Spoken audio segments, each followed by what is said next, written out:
What if I were to suggest that you play a key role in the awakening world? And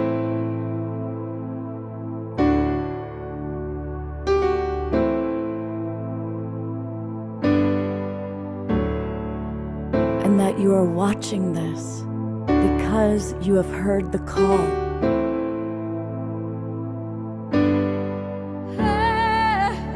We can start right now by opening our hearts and minds.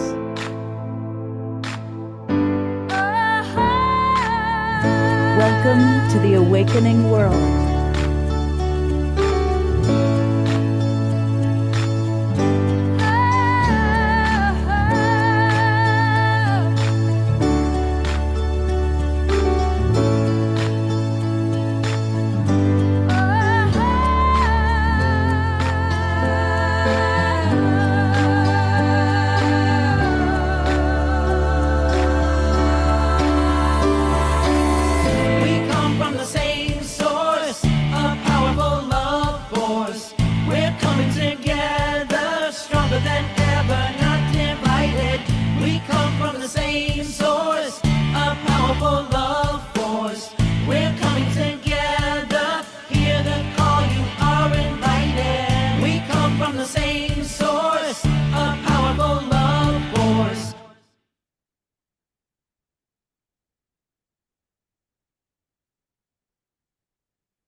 Good evening, everybody. I'm Love Coach Dr. Thomas, and I got confused there for a moment because I was texting one of our wonderful presenters, Geraldine Orozco, who will be here a little bit later on in the show. But we've got with us one of my favorite co-hosts, the great Alan Steinfeld, author of Making Contact, he who knows all things going on with UFOs, UAPs, disclosure, and a whole lot more. And his significant colleague these days, Hope Fitzgerald, is with us. And we're going to learn all about some wonderful things they're going to be doing. And hopefully, some of us are going to join them in Sedona and or Mount Shasta soon. And if it's a Make Contact show, you know that John Martin's going to be here because John is the one who's really showing us how it's done. He is... When I grow up, I want to be John Martin because he's really showing us how to be in your heart and to make contact. And we are now going to make contact with our house musical artist, my beloved brother, our dear Omashar, to get us started with some wonderful music. That is right. And tonight we're making contact. And so contact with Facebook and contact with YouTube. And this is a up-tempo song called Out of the Blue. And it's about our ancestors because we all know that part of our ancestry comes from the stars. In fact, we are made of stars. And I know that's true. I don't care if anyone doesn't believe me. In fact, Moby wrote a song about that a couple of decades ago. We're all made of stars. And so Out of the Blue, this is short but sweet. So get your dancing shoes on and I'm just going to change my source and press go.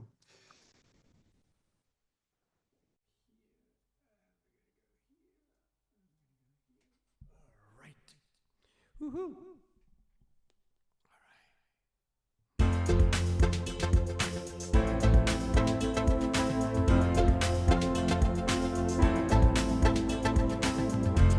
Whatever happened to the ones that came before? Did they just vanish into the blue? Maybe they're living the dream we know to be true and reaching their hands back out of the blue.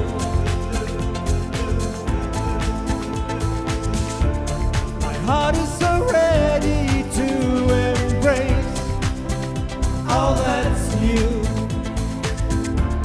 I feel the love calling for me too. Break on through. With peace on my mind, I know that I'm coming to a new way of life that feels so true.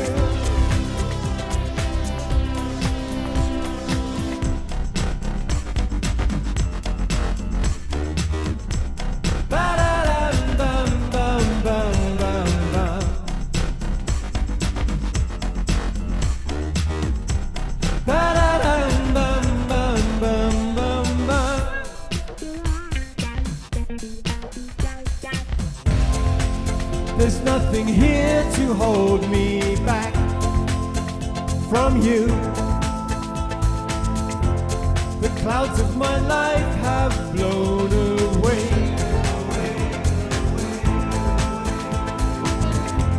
My lightness of being lifts me every day. I find myself feeling not so blue.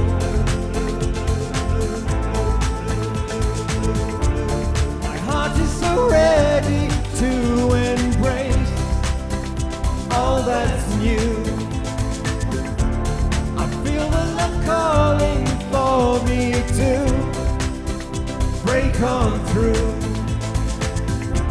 With peace on my mind, I know that I'm coming to a new way of life that feels so true.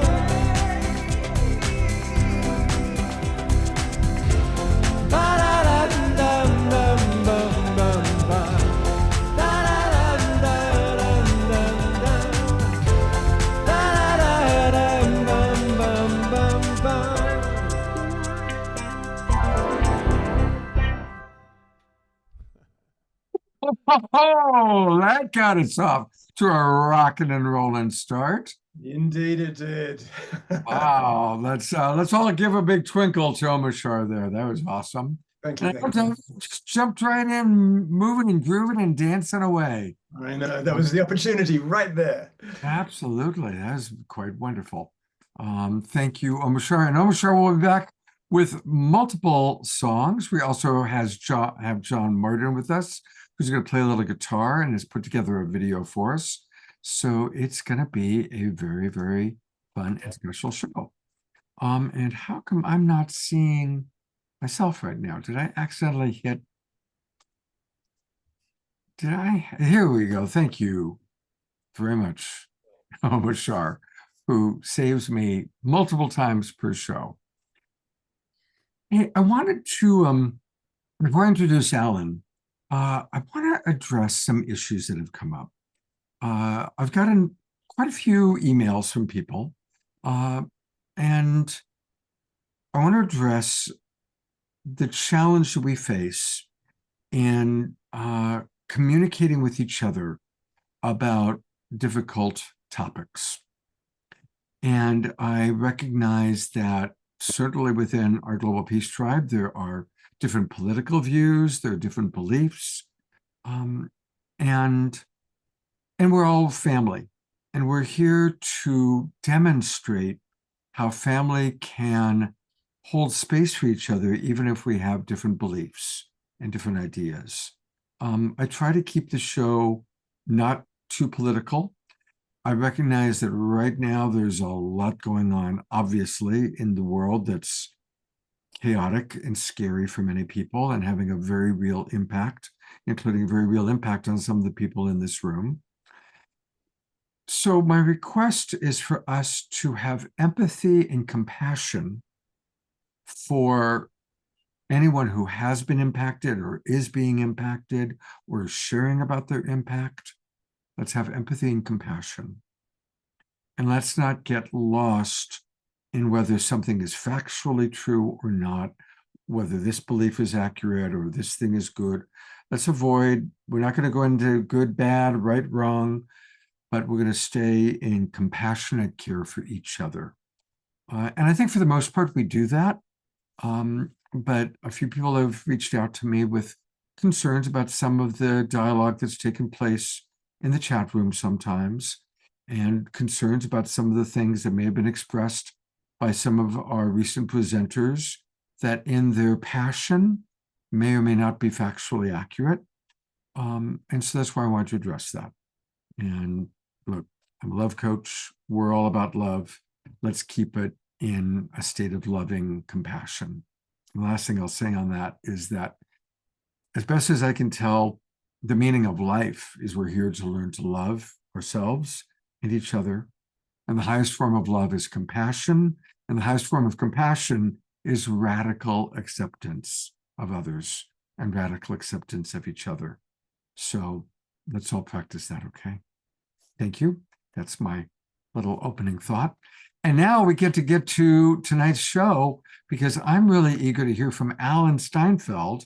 He has been at the Sedona Ascension Retreat, which I had planned on attending, but instead other wonderful things happened in my life.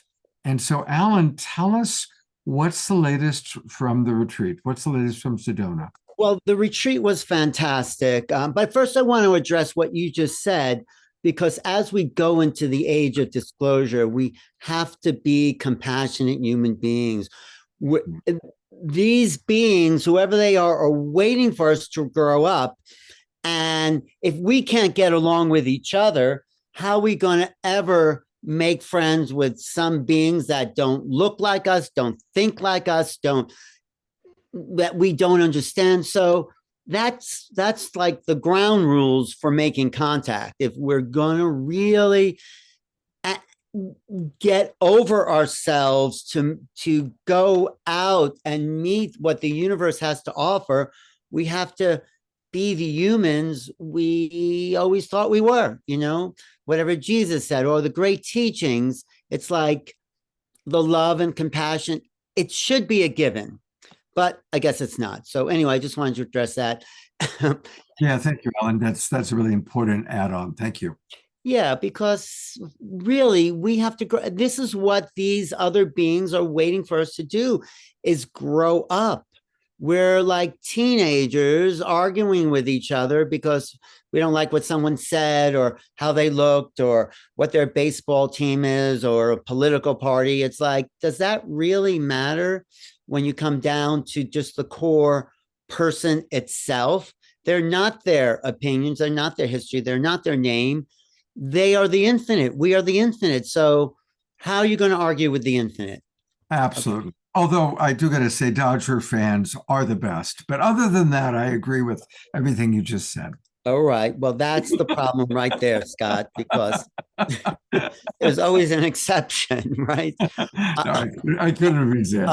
But anyway, getting back to your question, Sedona Ascension Retreat was fantastic. I hosted it. I had a great time with Robert Grant, who's a true genius, understanding the geometry of the pyramids. William Henry was there. JJ and Desiree Hurtak was there.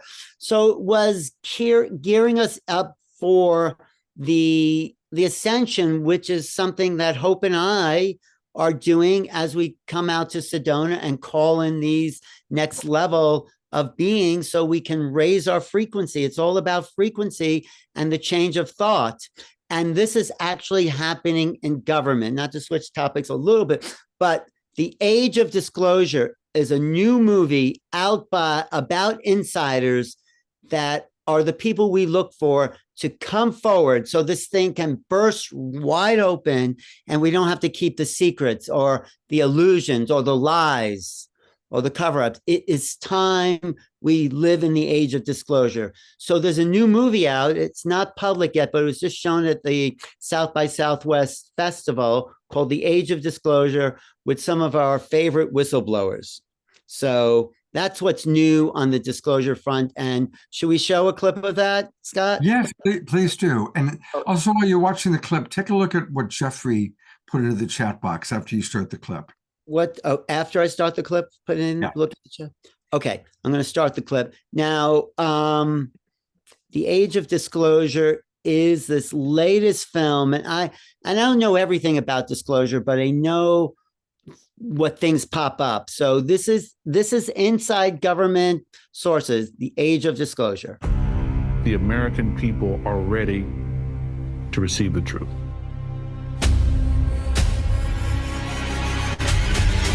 Humanity is not the only intelligence in the universe. Humanity is not the only intelligent species. We are absolutely not alone. Non-human intelligence exists. UAPs are real, they're here, and they're not human.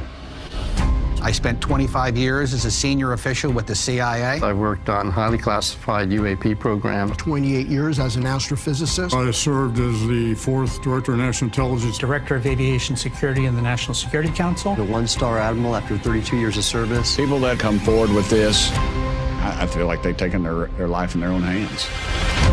I was recruited to a highly sensitive government program that investigated unidentified aerial phenomenon. For over 16 years, on behalf of the U.S. government, I worked as a senior intelligence official on the unidentified aerial phenomenon topic. We learned that the U.S. government was involved in a long-running secret war with other nations to collect and reverse engineer vehicles not made by humans. I have seen with my own eyes non-human craft and non-human beings. So look at that thing. It's rotating. There's a whole fleet of them. The first country that cracks the code on this technology will be the leader for years to come. China has established its own version of a UAP task force. You think for a second that they wouldn't consider using it to achieve their ends of domination? This is similar to the Manhattan Project. This is the atomic weapon on steroids. This is so secret. Very, very few people in our entire government have been allowed access to it. Even presidents have been operating on a need-to-know basis, but that begins to ramp out of control. It's not acceptable to have secret parts of government that no one ever sees. You better be careful about a government that doesn't trust its people, because there's no telling what they'll pull on you. This is the biggest discovery in human history. You had information being locked away that could change the trajectory for species. It has so many beneficial impacts, including clean energy.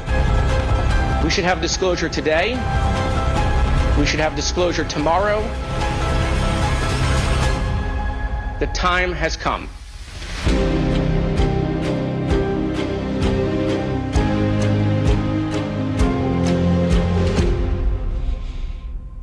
What else you want to know? So that will be out soon. That is going to be a groundbreaker. It's already making the news around the world. I'm not sure when it's going to be. They're looking for a theatrical release. But what that movie shows is there's levels. So there's the government keeping secrets, but it's the experiencers. It's those people like John Martin, me and Hope, and other people are having the direct contact. So in a way, we don't need these government people to come forward, but they are the keepers, the holder of reality, the way the church said, no, the earth is the center of all things. And that's kind of the official doctrine. So what this movie and what insiders are doing is saying, nope, there's a lot more here. And Hope and I, and we'll talk about this, are going out to Sedona and Mount Shasta to activate that making contact feeling so we have direct experience. So you don't have to wait for the government, but it's like a school from kindergarten to graduate, the ones just learning about it and the ones already having that interaction. So, we're trying to fast track everyone up so the earth can really change and the people on it can come into a new realization of who we really are. Does that make sense, Scott? Yeah, it does. Three questions actually, and then I want to briefly put Scotty Satori on, and then of course bring in Hope. Can you put the link to that trailer into the chat box? Yeah. And is it going to be a feature film? People see it in movie theaters, or is it going to be available online right away? What I heard, and I don't know because I'm not directly, is that they're trying to go for theatrical release to make the biggest impact possible. I think they're negotiating with distributors, so it still hasn't got that official thing. So it's been shown at just that one festival. So we're hoping for theatrical release, but it probably will be seen by more people if it goes online. Okay, and are you familiar with what Jeff Colebrook put into the chat box? No, what is he saying here? Custodians of reality. Have you heard about that? Wait, the what reality? It's apparently it's a video about the story of Saturn's rings being generated by ships. Do you know about that? Oh, ring! I see ring custodians. That looks amazing. Okay, well, yeah, I didn't know if you were familiar with it. We'll check it out. We'll check it out after the show. I am not familiar with it at all, but it looks like it's something I'd like to be familiar with. Yeah, definitely. It's really, you know what it comes down to, Scott? I just want to say the world is so mysterious and unknown, and we've been living in this very narrow bubble, listening to people's ideas of what reality is. And we're coming to the age of disclosure, meaning we're coming to the realization that we are multidimensional, telepathic, divine, eternal beings. And that's the real disclosure. That's what I want to say. It's a point well taken. I want to briefly give Scotty Sartori, since we were talking about the Sedona Ascension Retreat. Scotty, I'm putting you on camera. Tell us about what you most enjoyed about Sedona and what you want your Global Peace Tribe family to know. Hey, Scotty. Wow, yes. Alan and is our cosmic comedian. You are just so funny. And Alan and Susan on stage just knocked it out of the park. They were incredible. But yeah, I was Scott, I think I sent a message out that because of the Global Peace Tribe, we all knew each other there. And we had just Tangela, of course, was there, and my Vivian Chavez community was just out of the park, and it was just got better and better and better. And then they did a whole thing for the volunteers, and we got a standing ovation. Yay!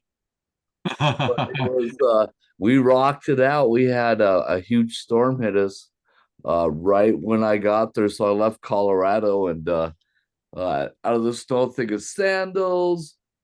Sure, nope, we got a snowstorm, but you know, we had a few people that couldn't make it as volunteers, but we rocked it out. It just went better and divine, and a lot of people that we all know were there. Right. We're sending our love to you all. So, all right. Well, I'm glad you were able to make it for sure, Scotty. That's great. I did. I was very blessed. Thank you. Absolutely. All right. Yeah.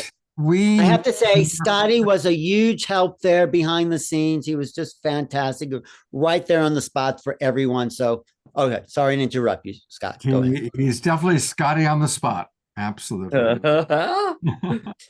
Hey, we need more hope in our lives. It's a tough time out there, a lot going on. And I am so grateful that not only do we have ever increasing hope in the world, but we have hope right here in the audience with us.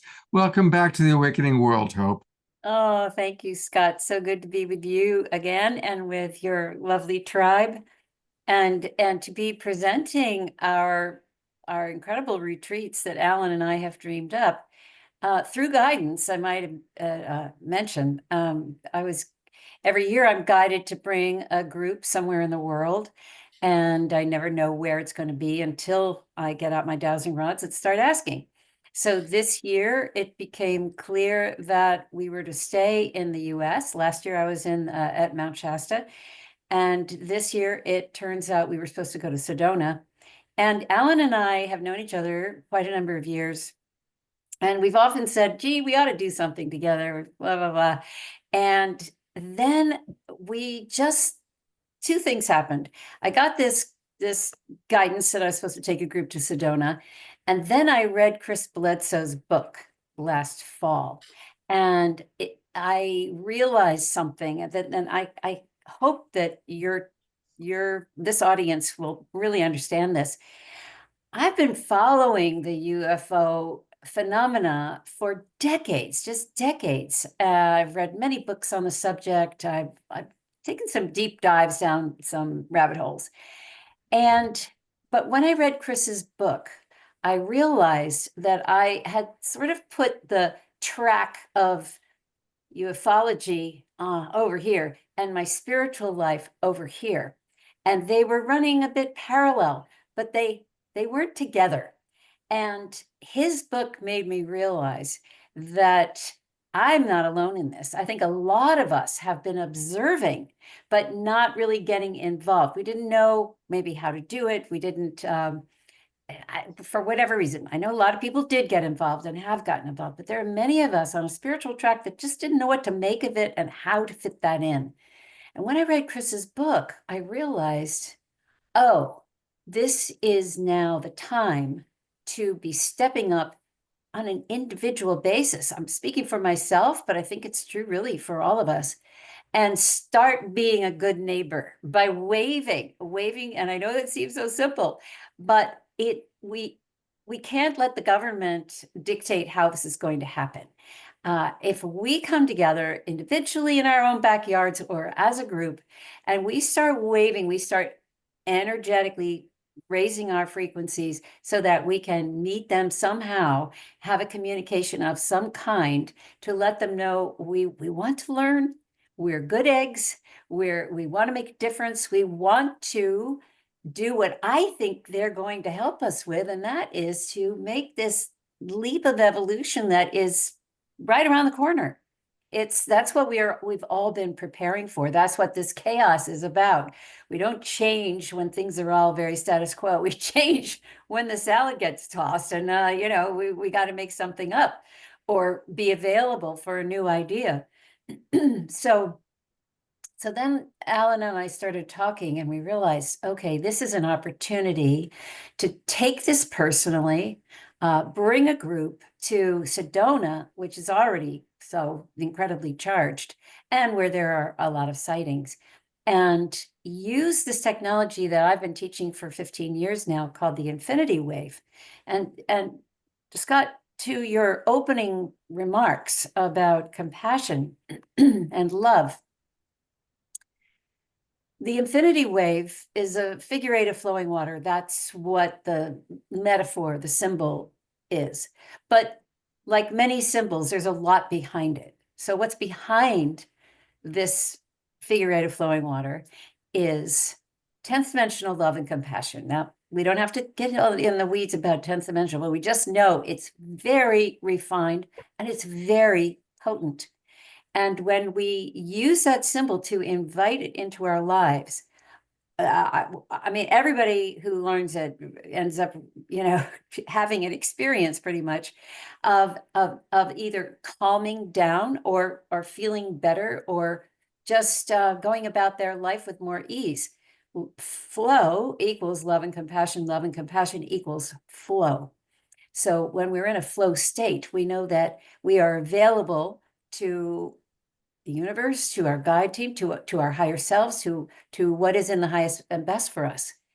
And magic, right? Magic can happen then.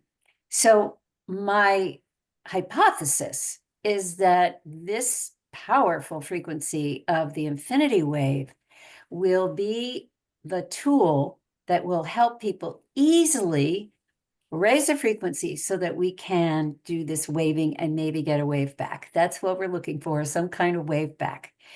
And then I'm just going to encourage, based on that experience, really encourage groups to go out and do this very informally. You don't have to, you don't have to ask anybody. You can just go and do it yourselves.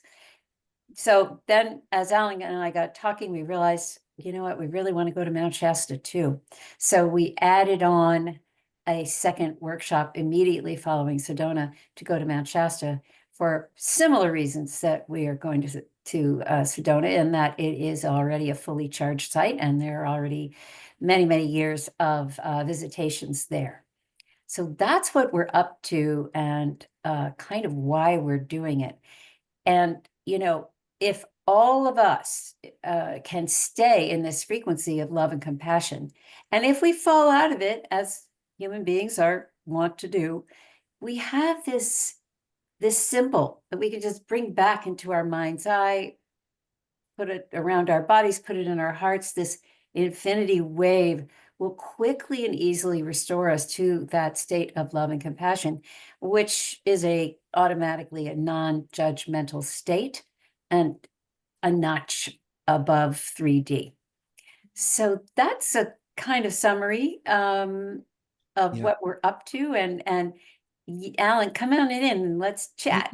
Yes, I want to say what you just described is exactly what John Martin does when he plays his guitar and he expands into love, and they show up for him. If you have to stick around for his video.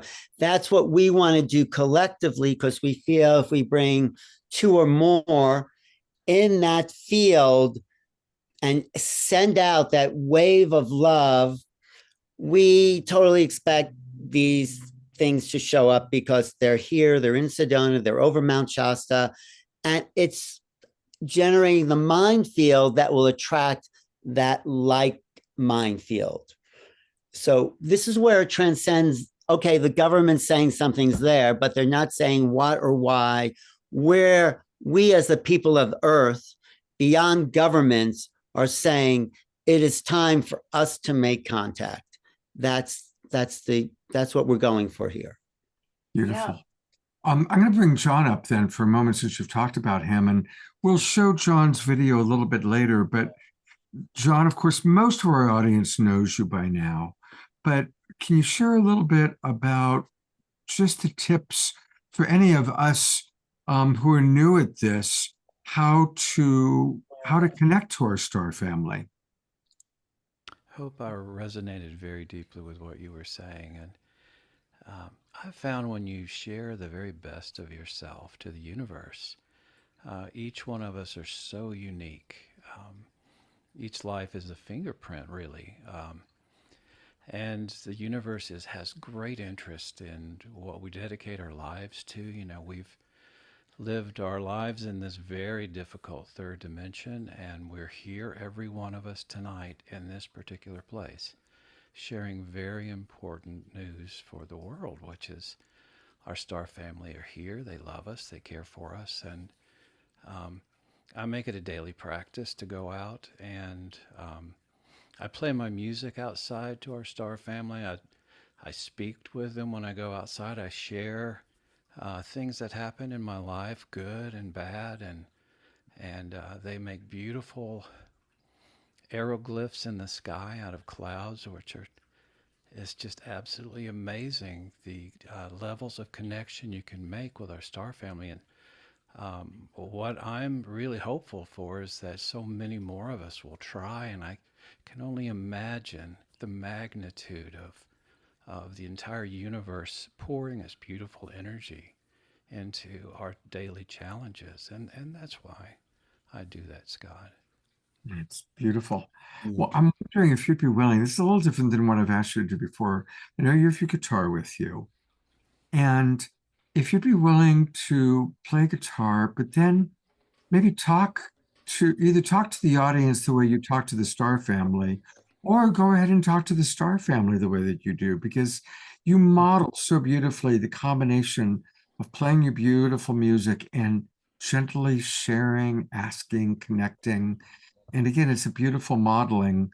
None of us can play guitar quite like you can, but it's a beautiful modeling of making contact.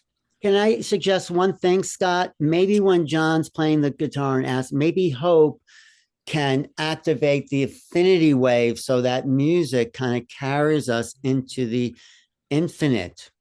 Does it work that way, Hope? Would you like me to do that verbally or non-verbally? No, show us how to do it and we'll do it non-verbally. Okay. It's very simple and we can all do it right now. And I'm going to pin you for a minute. Okay. Right. Oh, good. Hi, everyone. It's nice to see you. Okay, so this is really simple. I'm going to show you a picture of the infinity wave, just so you have it in your mind's eye. I have some stickers here, but you see that? Figure eight of flowing water. Really easy. So just use your imagination and think of one end of the loop in your heart. And then you're going to send it out. And by the way, there's no right or wrong way to do this, so don't worry about that. Just as it occurs to you, send that figure eight out and connect with each face on the screen. And just like a couple of breaths per screen as we're hearing the music. All right. And make sure you breathe nicely, and that should do it. And the love that comes through this music is like the infinity wave. That's why I suggested this, Scott. So it's a great suggestion. I'm excited. Okay. And Scott, this is a very special guitar I'm playing tonight. I sent you a picture. It's friends of mine built this in Spain. It's signed by President Carter, and I can literally feel his beautiful energy when I play too. And this is a piece I've written for you specifically, Scott, because you are just such an important spirit in this world. And thank you for being who you are.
This is the photo that Sean sent, which I pulled up.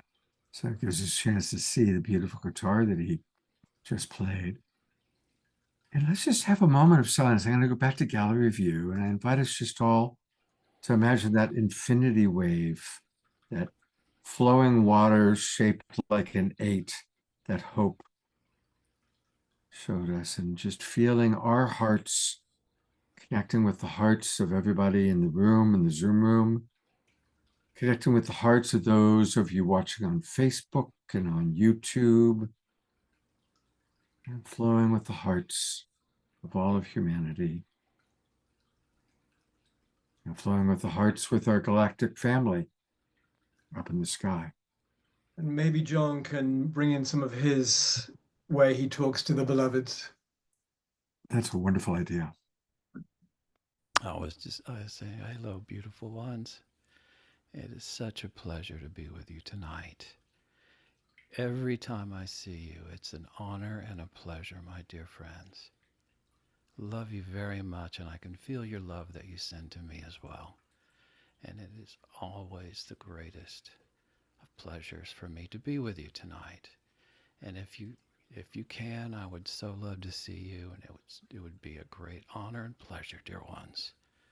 And when they come in, then it's very, you can just feel your entire spirit raise. And I hope that's reflected in the video I've made for you later in the show, Scott. Thank you, John. Let's all give John a wonderful twinkle.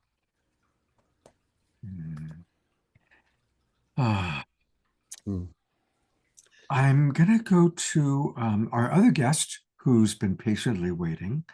And she's been on the show before as well. And I always am so impressed with this woman. She's extraordinary. And again, tonight's theme is making contact, whether it's with Galactic Family, deceased ancestors, spiritual teachers. And Hope Fitzgerald has given us that beautiful idea of the infinity wave. And I definitely am going to see what I can do about joining you all in Mount Shasta, Sedona, and we'll go through the dates of that a little bit later on in the show. But I want to bring Geraldine Orozco onto camera here because Geraldine, well, she's one of the most advanced people I know at helping us learn how to really embrace our multidimensional self, how to work with our multidimensional self. And within that, then making contact with that which is outside of our normal 3D reality. So welcome back to the awakening world, Geraldine. Thank you so much. Such a joy to be here. Thank you for inviting me, Alan and Scott. Thank you. It's a joy. Absolutely. What would you like to share? What are some tools, kind of like we got a tool from Hope, we got a tool from John. What are some tools you can offer for how we can kind of extend beyond 3D into our more multidimensional self and make contact with that which is maybe not in 3D reality? Yes, thank you. Well, I'm an epigenetic psychotherapist, and after my lifelong contactee experience, I began to work with contactees, people that were experiencing many different kinds of contacts, and understanding, the point in which contact meets consciousness and vice versa, or spiritual evolution, how those two worlds meet. And essentially, I resonate very much with what Hope was, both Hope and John were sharing, because in my work with working with contactees on a daily basis, we're finding that ET contact is very much something that is encoded in our DNA. It's very much in our entire essence, in the core of what we are. And literally, it is something that's passed down through many generations. And we are somehow activating that memory of this experiences, of our connection to the stars, many galactic groups that are, ancestrally. Our ancestors are not just Earth ancestors. We have galactic, interdimensional ancestors, which are we are descendants of many star systems. Essentially, the human race is very much a hybridized race. So in my participation of sharing what I think would be something beautiful for contact, what I see is that not only are we activating the memory in the body, but if you understand how our body functions as a bioelectrical system, our emotional system is bioelectrical. When we access a high conductivity in our physical body, which means that we know how to manage our emotions from a low emotion using alchemy to transmute it into a very high vibration emotion, we actually create a lot of trigger reactions in the body that are both biochemical, bioelectrical, and it's epigenetic. And what happens is that the memory begins to activate. We begin to restore the memory of who we are during our lifetime, past lifetimes, and then of course interdimensionally. And when I share these different things that look like past and different timelines of another time, in reality, they're very much simultaneous. And what's actually happening is that our body is shaping into geometric forms. Our entire body moves light in different ways based on how we are working with our chakra system, okay, our energy systems in our body. So depending on how we are processing emotional energy, the infinite life force, the infinite potential that animates this life into its moving life of co-creation, we actually begin to activate that memory. And that is where we begin to have the ability to recover what star seeds origins we come from, and we begin to have a lot of contact. And I do believe that contact is very much an inside job. We are taking on the geometric form that allows us to come into resonance with the dimensional planes and the groups, the dimensional groups that are encoded in our DNA that we interact with. And those of us that are moving into higher vibration, that's why changing our emotional state is absolutely key to ET contact and sustaining ET contact, and also attracting contact that is on a high vibrational experience rather than a lower. These are things that we master, and they've been taught for many, many, many generations. All our ancestors have known that when you maintain a high vibration, you can communicate and channel information that's necessary to heal yourself and also your ancestral lineage terrestrially and interdimensionally. So I'll stop right there because I don't know how much time and Oops. What you're saying is fascinating, and we certainly have time. I'm going to do a lot of Q&A. I want to read to you something that Tiara wrote and get your feedback on it. Tiara writes, I've been sharing for a while that someday soon we'll be able to do testing to see how much of our star ancestry resides in our current form, almost like a DNA test. So I'd love your feedback on that. And also just want to acknowledge a friend of yours who's in the audience, George Noble, writes, after being on a recent event with Geraldine, I walked outside to find a huge lenticular cloud and felt supercharged with energy, just as she had been speaking of the Pleiadians. Wow. So any thoughts or comments you've got on either what Tiara or George shared in the chat box? Yeah, absolutely. Both are completely resonant. Yeah, George, great to see you. Yeah, I mean, I definitely think that we all hold a larger imprint of certain star lineages that ancient history. I do think that, this world is kind of self-organizing intelligence through an archetypal form. So every species that we resonate with, for example, the Pleiadians, they all have a high vibrational wisdom, libraries of information. And, we can use that for our life path. We can use it to transmute ancient karmic limitations that we might be having in this lifetime, alchemize them in order to be able to co-create on a much more powerful, loving manner, essentially. And also, I do believe that the science on DNA is definitely becoming much more advanced now that we're understanding that it's very much a bioelectrical network of memory. And that is really what our DNA is. The morphogenetic field, which is what we know as the aura, is essentially all of the different bodies that are allowing us to connect to these dimensional planes. And people that are learning how to unfold themselves in dream state in order to access contact and communicate with these beings, or at least practicing lucidity to be able to recall the memories that they are having in these dream states, it really allows them to use those messages for their life, for their mission, their purpose. And we have many purposes. But a human can refine their healing art, the gift that they have to offer the world, by unlocking some of these memories that are more interdimensional for them. So, this is definitely time, as Alan was saying earlier. It's, the time is for disclosure. The disclosure starts with the people, because within this connection to very advanced civilizations is a future which we're familiar with. It's the self-regenerative technologies that lie within our own bodies. It's the recovering of the memory of those things. It's free energy technologies, all of these very advanced models of civilizations which we can learn from these higher dimensional beings are accessible through us, the contactees. And that's everyone, not just me. Every single person has that ability. So it's really important to connect to your lineage of information so that you can bring that puzzle piece into this collective timeline. Wow. What are some of the ways that people can tap into their lineage and learn more about what it is? And of course, working with you is a wonderful way to do that, which I would highly suggest. And are there other tips and tools you can provide for that?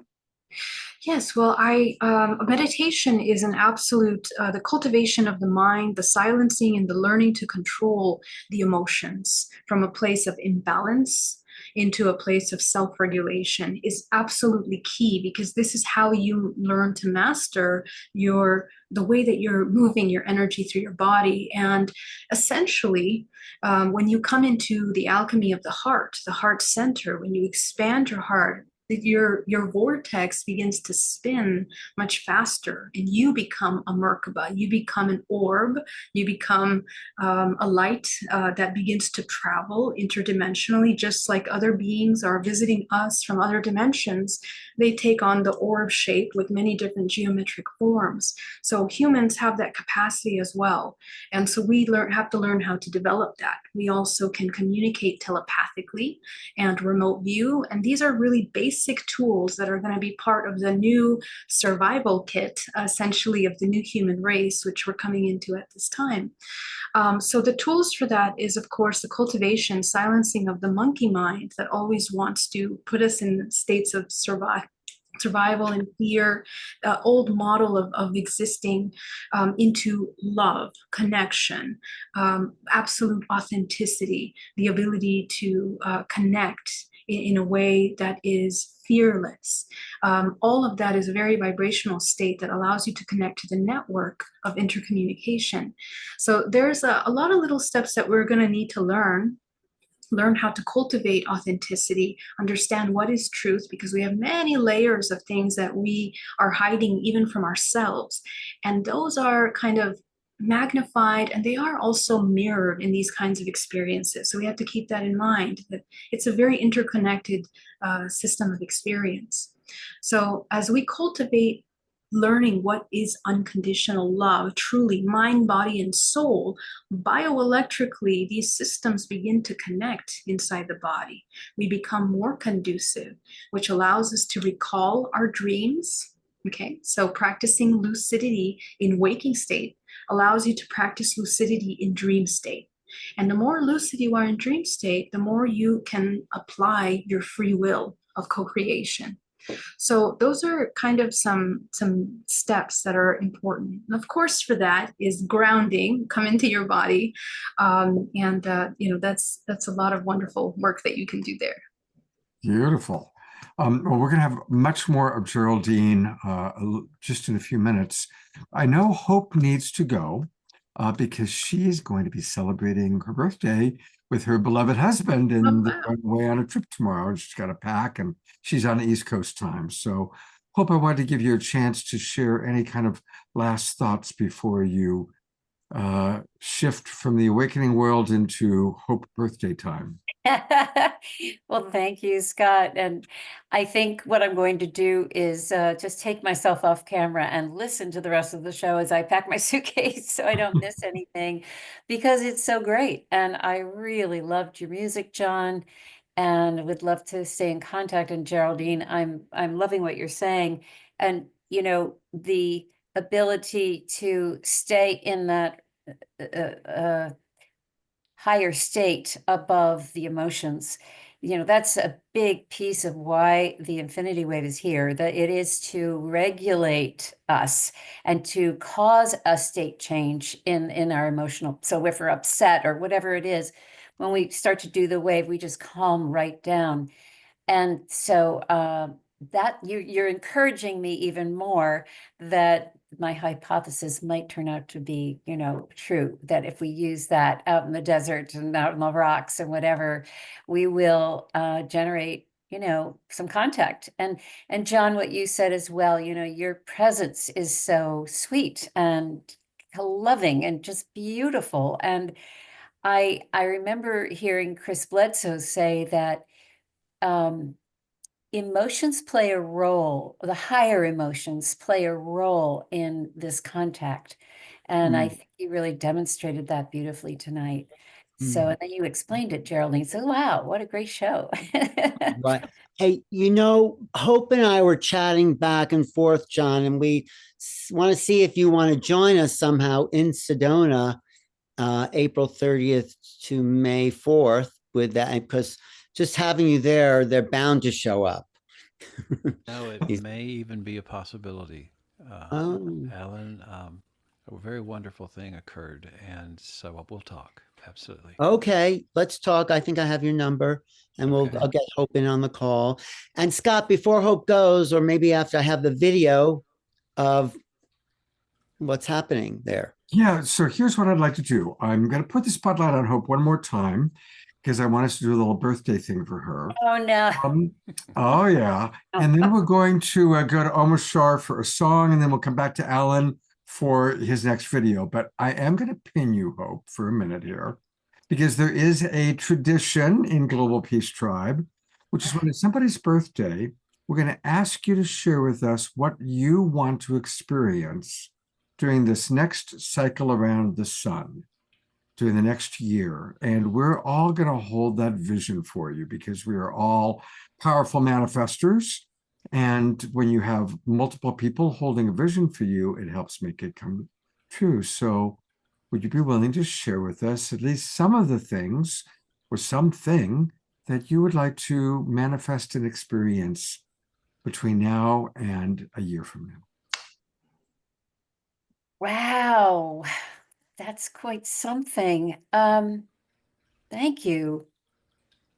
Well, I definitely want to make contact, preferably more than once. I have had one experience and I would like to have more, and I would like to share that with others. The other thing that I would really love is within the next year. Well, it's just very simple. I want to reach more people with the infinity wave. I want to pass that along to as many people as possible. So those are two very simple things, and I'd be very grateful if they came true a year from now. All right, so everybody, let's take a minute of silence, sending in our own unique way maximum grace for Hope to have a profound and beautiful shared contact experience, and for her infinity wave to get out and reach more and more and more people. Oh, that's so nice. Oh, wow. Oh, wow. This is beautiful. Thank you. Happy birthday, dear one. Thank you. Thank you very much. I feel like I've already had my party. What else do I need? Well, you deserve it, Hope. Thank you very much. All right. We're going to go to Omashar. Hey, beloveds. Thank you so much, Hope. And also, thank you, Geraldine. What you have been saying really clarifies some things that I need in my life, especially about emotional stability and not letting my monkey mind press an emotional button and take me off the center. And just before I go into this song, and the song is called Spiral Through the Stars, and anybody who's dancing, it's improv, not rock and roll. I used to live in northern New Mexico above Taos in the high mountain desert. And there were certain times in the year when I'd go out into the sagebrush. It was just sagebrush and coyotes, pretty much, and these diving birds. There used to be scores of lenticular clouds that would come, and they'd all go off in a direction towards something called Ute Mountain, UTE, where the Ute indigenous Native American tribe used to live and hang out. And there would be dozens of them, lenticular clouds, and they came across, and I'd feel so enlivened, and I'm fully aware that lenticular clouds can be embodied by beings and by craft. Anyway, I just thought I'd share that because for me, it's very real. I can't say I've seen any real spacecraft. I've seen many orbs, but I am very aware and have seen dozens of times over many years the lenticular clouds climbing up through northern New Mexico, and I'm sure many other places on the planet. So anyway, this is called Spiral Through the Stars, hence the background, and changing mic source. Here we go.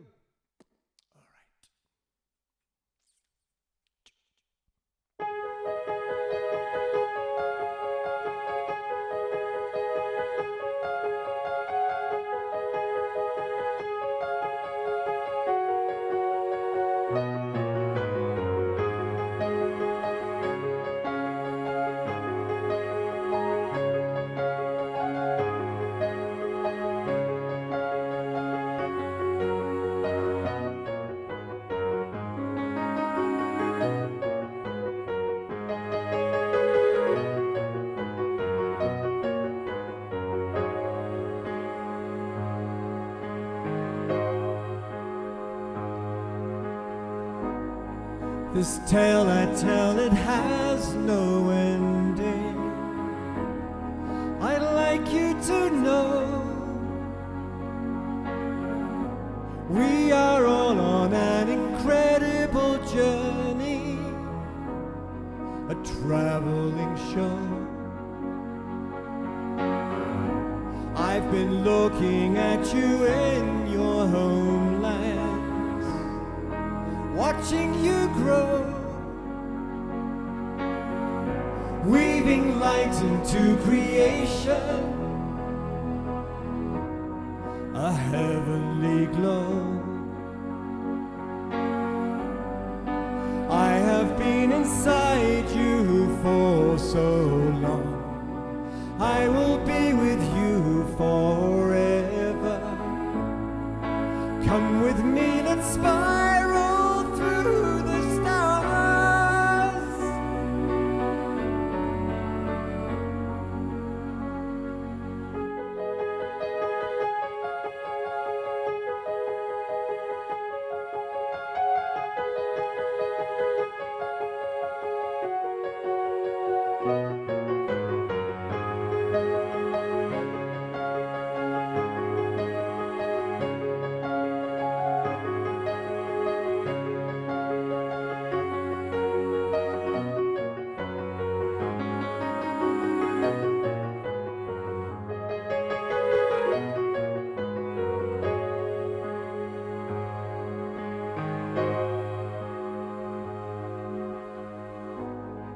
A part of you has always remembered since the beginning of time. Through your hearts you felt my presence, a knowing sublime. I've been guiding you beyond your perception, forever your friend. Take some time and get to know me. I'll welcome you home. I'll welcome you home. I have been inside you for so long, I will be with you forever. Come with me, let's spiral through the stars.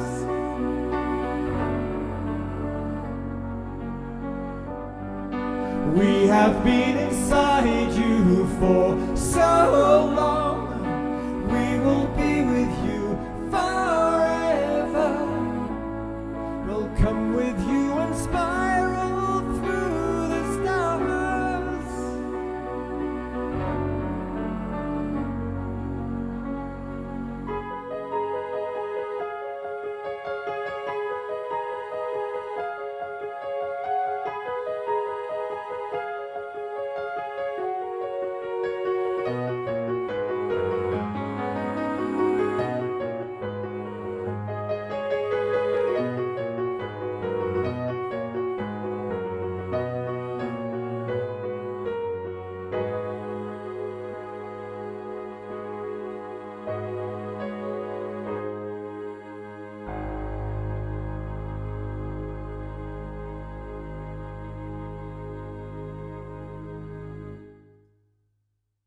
What a beautiful, beautiful song. Wow. And that, as Don Drake pointed out, the piano work, the motif, absolutely gorgeous. Wow. You know, that song was initially inspired by a graphic that Barbara Max Hubbard used to use.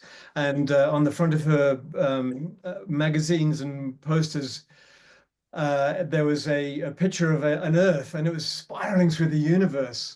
And at that time, I was traveling around the world a crazy amount of times. And so I was really in a really good open space. And it literally channeled itself. I started just banging the keyboards and these amazing chord structures came through. And I thought, I'm going to just continue this, and fumbled through it until I could transcribe it. And it came out like this. So it's absolutely beautiful. Really, really beautiful. Thank you. All right, well, we're going to go to Alan, who's going to show some video. And then we're going to take questions and answers for Geraldine or Alan or John. Then we're going to watch John's video and then close with an Omashar song. But Alan, I'm turning it over to you, buddy. I just want to ask Omashar, what was the name of that song? It's called Spiral Through the Stars. And just so you know, these are all my songs tonight. And yes, and it was a time also not just of me being introduced and actually working once with Barbara Mux Hubbard back in the day, obviously, but I was just getting in touch with my star origins and the knowledge that we're all the tips of these stars. And I was being taught at that moment, all you needed to do is turn your whole being around and face the star you came from to get the information. And so in a nutshell, that's not at all what you asked. Well, I love that. I'd love to put it to video, do something with that song. So I would love that. Thank you so much. Right. Jennifer wrote absolutely stunning Omashar. I was just transported. Susan Woolridge writes, that song brought me to tears, dearest Omashar. Geraldine and many others, Scotty and many others are really appreciating that song. It touched us deeply, my friend. Thank you. You know, I would even like it to be the theme song for Making Contact. You know, it's like, wow. You're it's yes. We'll talk about that. Okay. Oh yes. Right. Because thank you. It just was. It was like an instant hit. You know, like the first time you heard the Beatles, you know they were going to be big. You know, it's like that. Yeah, I'm going to show this video of the upcoming retreat, but I just want to say about what Geraldine was talking about. It is about soul expansion, all these gifts coming online. It's about us embodying more of creation, right, Geraldine? 100%. And that's, I think, also what you talk about in your book too. I mean, you touch on the fact that our senses are multidimensional.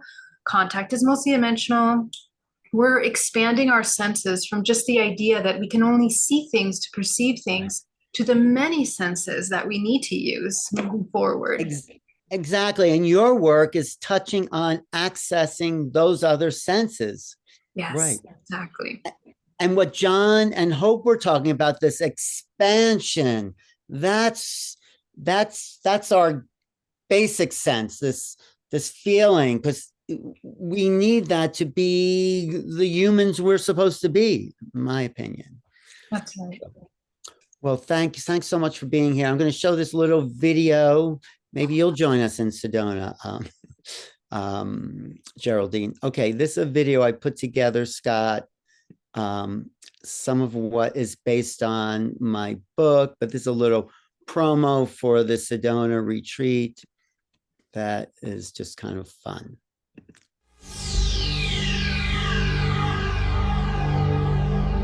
From deep, deep in outer space to planet Earth,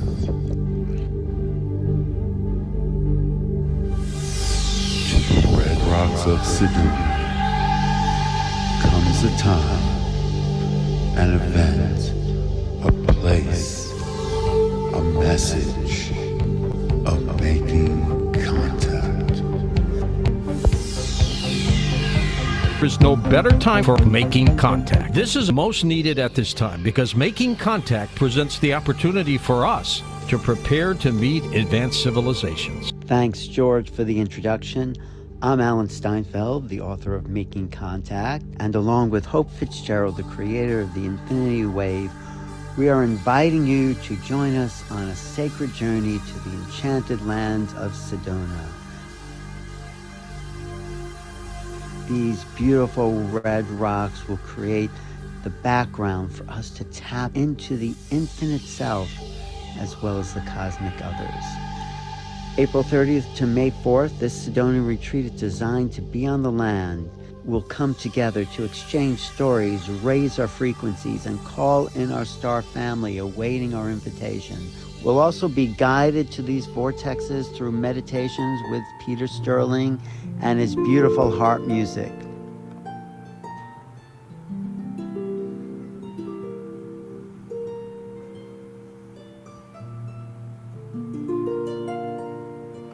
Come and join us and be part of humanity's rising. Register at spreadinfinitehope.com/Sedona to see you there. Thank you.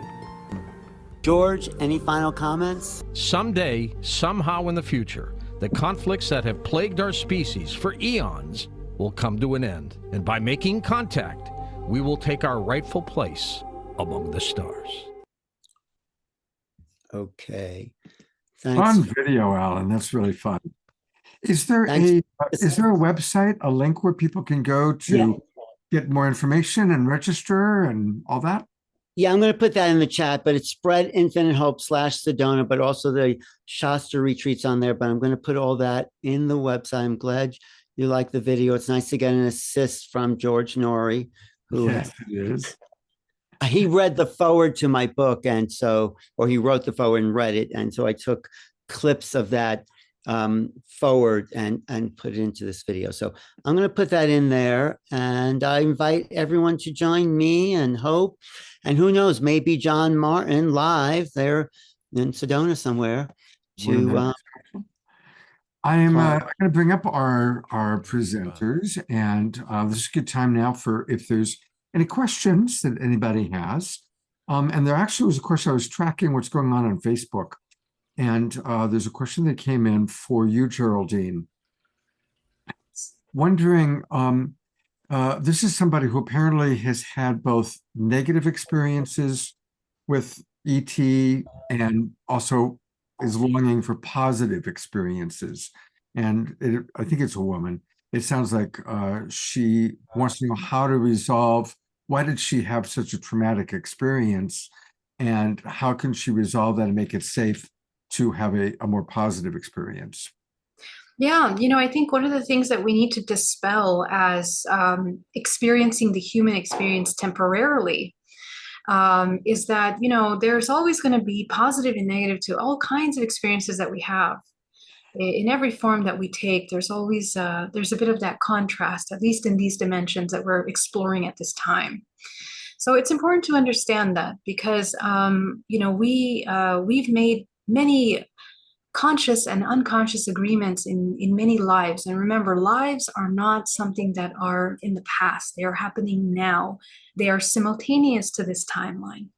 So the question is, taking a look at what are your blockages now? The emotional patterns that you're repeating from your current ancestral lineage are going to be reflected somehow in the way that we are interacting. We tie up in our ancestral history, our connections, our agreements that we've made with many star systems. And in this lifetime, we're uncovering them. And a lot of the new starseed children that are being born, their karma, as we know, karma simply means cause and effect.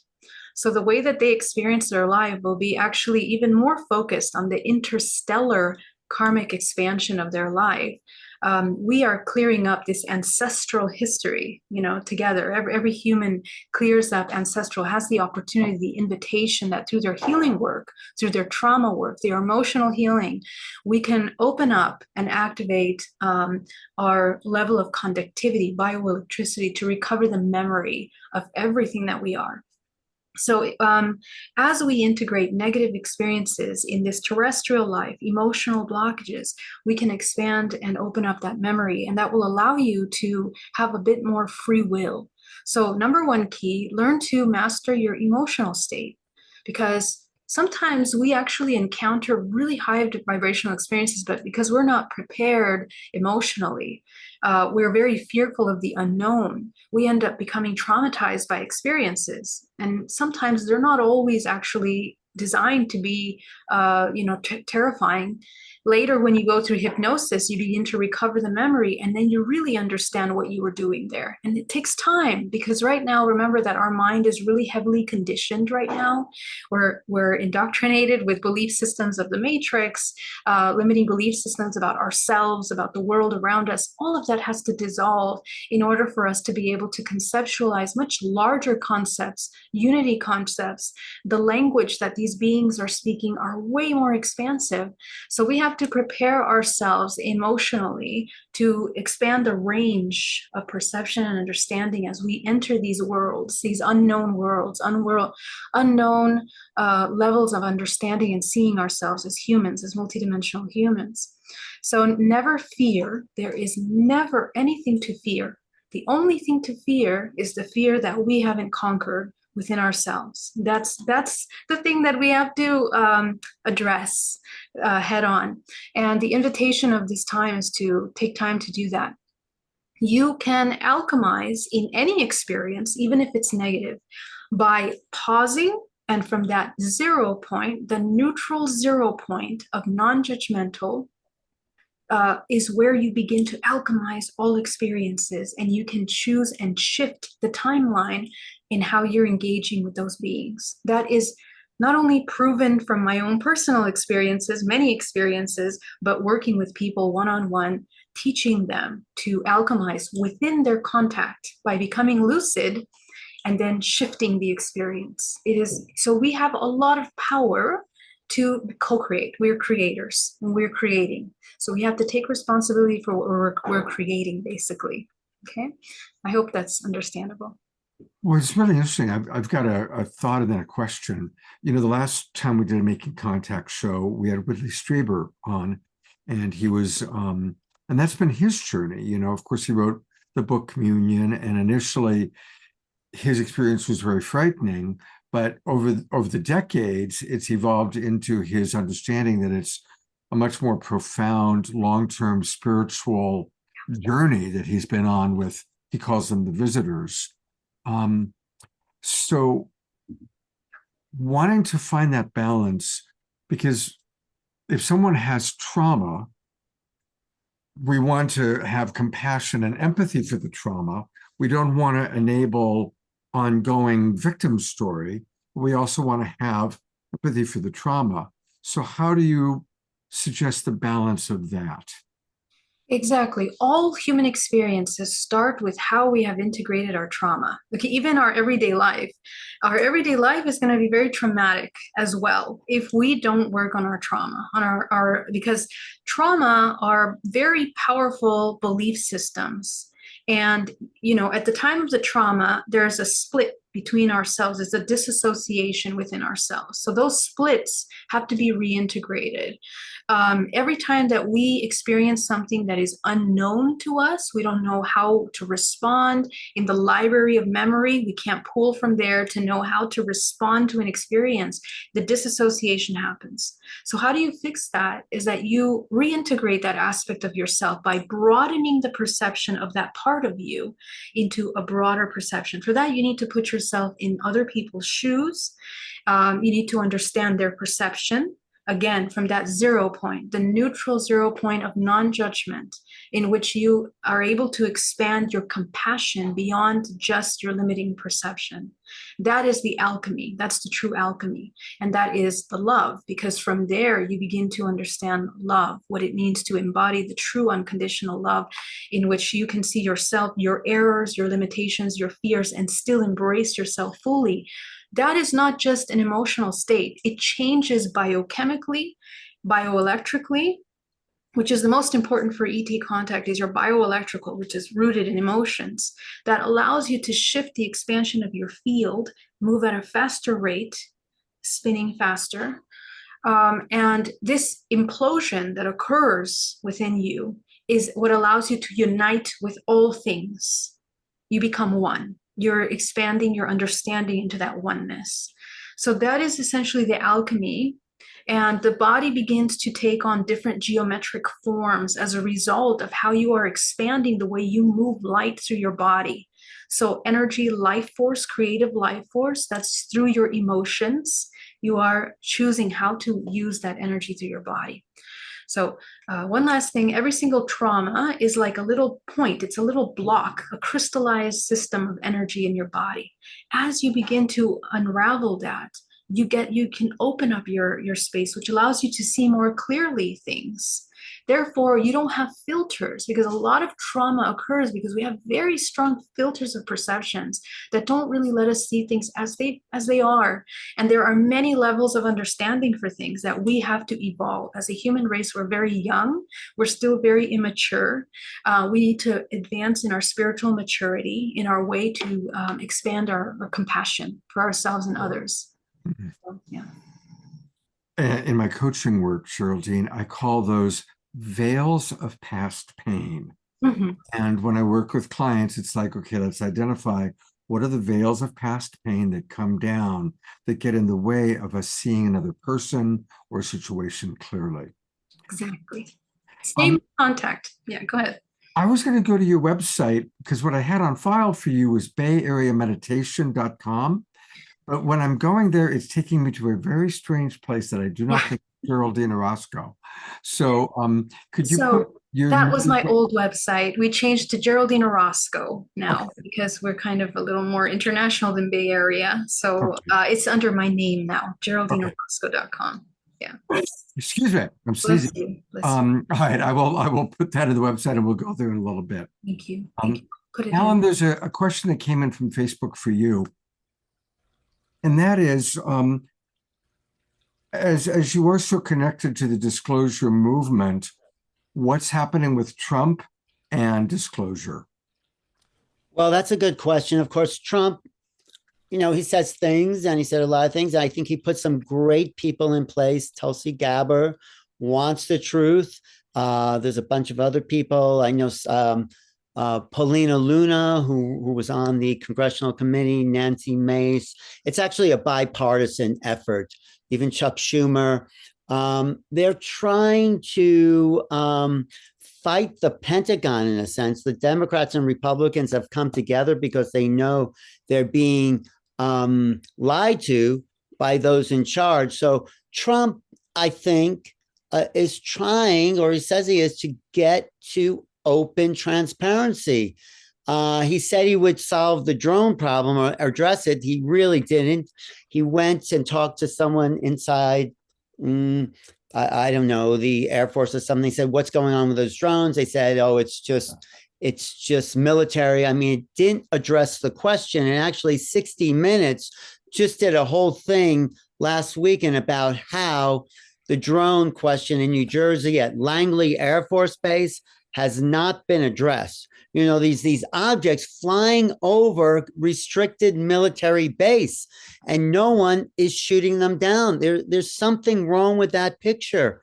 Either they're UFOs and the government doesn't want to say it, or I don't think they're ours, but because they flare up and they go into plasma fields. So I think we're on for a full-on, I wouldn't call it an invasion, but arrival. It seems like it's happening around the planet and the media is not connecting the dots. So I think Trump, or at least some of the people in charge that he's put, are trying to get to transparency. I think Marco Rubio, like we saw in that video, knows the truth, that we're not alone in the universe. So we'll see, but it comes back to the people. It comes back to why we're doing the show with Geraldine and Hope and John and all of us. When we stand up as a citizens movements, like they did for women's rights, Black rights, gay rights, all these right at the end of the Vietnam War, these started with people, not government. The same thing has to happen. I think Danny Sheehan, who we all know, should lead a march on Washington, get all the people there, stand in front of the Lincoln Memorial and demand freedom and gather 100,000 people who are interested in this topic. That's my vision. So who knows? It's not about politics. Politicians are always being lied to by the military who's covering up, because I think my theory and other people that these corporations, Rayon, what are some of those other ones that Grumman, Lockheed Grumman, they're doing reverse engineering on these crash retrievals and making money. And that money, I think, actually belongs to the American people. So there's a lot of, it's all about money. Who cares about aliens, really? If they just want, the people in control want to control and dominate the narrative. So you get a movie like The Age of Disclosure, We'll see how much that does. But there is a people's movement arising. That's why I'm so happy we're doing these Making Contact shows, because the more people are aware that we're not alone in the universe, they're going to say, hey, how come no one's told us this? So I don't know if that answers the question. There's another question that came in again from the Facebook people asking, apparently there's concern about there being a false flag operation. And that's something I think Stephen Greer put out there. Was promoting that. And maybe I don't get that that's true, because there's been so much denial on the government. There's no hint that they're going to say that, oh, we're being invaded. I don't go with that scenario. I don't think that's going to happen. I think they rather play ignorant than the fear factor. So they rather just say, oh, we don't know what's going on. And that way they're safe. The government, at least the ones controlling the narrative. And last question for right now. I know you're very close to Daryl Anka. Many of us love Bashar. What's the latest that Bashar has had to say about all of this? That's good. I think I played that last time. He says within 5 years, including this year, from 2025 to 2030, we are going to have open contact.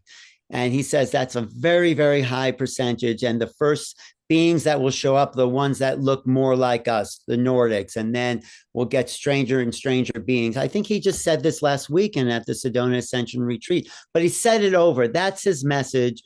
He says he's an ET, and he says he's a first contact specialist, and he says the time that he spent the last 40 years priming the world's citizenry, it's happening now. We are ready for full-on contact within 5 years. So keep looking up. Beautiful. I do want to show people Geraldine's website for those of you watching on Facebook or YouTube. It's her name. And she spells it Geraldine, Geraldine. And her last name is Orozco, Orozco. So if you go to GeraldineOrozco.com, definitely give her your name and email address. And this is where you can learn more about the wonderful work she's doing. And she does provide courses. And are you doing private coaching, Geraldine? Yes, absolutely. Hypnotherapy and regression therapy for contactees, and also DNA reprogramming. Wow. So now tell us, what is DNA reprogramming? What's that? Yeah, so basically it's like guiding through really deep shadow work. So for those of you that are feeling stuck in your deep, deep shadow work and need some support and guidance to move out of those blocked parts and where, we find ourselves sometimes in our spiritual evolution, I will guide you through that. I also teach how to do very advanced energy work, energy cultivation, energy protection. I teach several courses on that. And my YouTube, of course, I have lots of free content in there. You guys can learn all of those modalities on my YouTube as well at Geraldine Orozco. Yeah, thank you. Thank you, Geraldine. If you can, stick around for a few moments. We're going to take a look at a video that John Martin put together just for tonight. I really invite everybody, as we watch the video, to drop into the frequency of love that John creates. He really creates a sacred container. Sometimes he's playing guitar, he's talking to his friends. I always like to say when I'm watching John's videos, let's learn how to talk to each other the way that John talks to our galactic family. Anyway, it's a beautiful video. Put your cameras put your full screen on so you can see the little dots moving around, which are the ships that he captures. And John puts a lot of effort into filming these and then editing and getting the very best ones and putting them together for us. So a big thank you to John. And then, of course, after we watch this, we're going to chat with John and any last questions people have for Alan, Geraldine, and then, of course, an Omashar song. Here we go.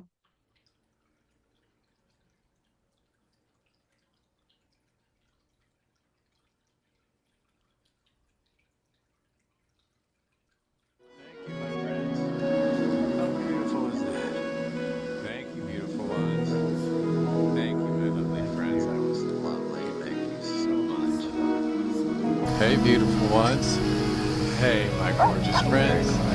Thank you for coming to see me. Hey, beautiful ones. I was asking what your name was. Thank you, sweet friends. Love you. Thank you, friends. Wow. Wow. Thank you. Oh, there's my friends. Oh, there's two. Oh, how gorgeous. Wow. Gorgeous. So awesome, friends. Beautifully done. Wow. That was great. Thank you, sweet friends.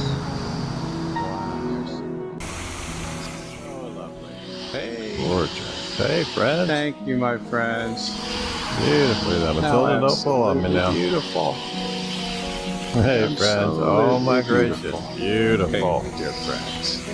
Oh, my lovely family are here. So hey, friends. Thank you, sweet friends. Hey, beautiful one. Thank you, beautiful ones. Oh, gracious. There you are. Lovely. Thank you. Hey! My beautiful family are here. Thank you. Thank you, gorgeous ones. So beautifully done, friends. Thank you, my dear friends. Gorgeous. Have a lovely night. Thank you. Hey, sweet friends. Wow. The double. How absolutely beautiful. Hey, friends. Hey, beautiful ones. Thank you for coming to see me tonight. It is a great honor, dear friend. Wow. That's amazing. I've never seen that. That's wonderful. Thank you, friends. That is gorgeous. Hey, friends. Thank you, my friends. Beautiful. That's just great. Hey, lovely ones. Thank you, absolutely gorgeous. Wow. Wow. Absolutely beautiful. Thank you, friends. Thanks for coming to see me tonight. Hope you're all doing well. That was awesome. That was really awesome. So appreciate your beautiful energies, dear one. Thank you. That's amazing. That's absolutely amazing. Wow.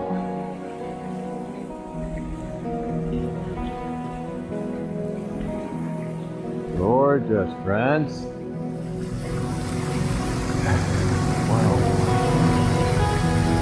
Fantastic. Thank you.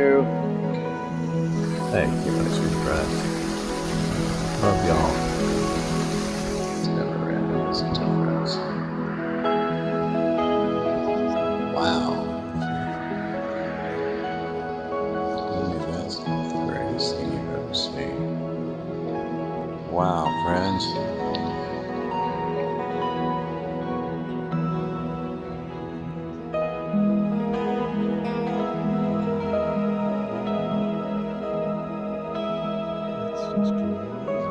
Hey, beautiful one. Hey, my sweet friends. Oh, how lovely. Thank you. Thanks for coming to see me, dear friends. Look, so wonderful. Thank you, beautiful one. Oh, my gracious. Hey there. So wonderful to see you tonight. Thank you, beautiful one. Absolutely gorgeous. Thank you. Hey there.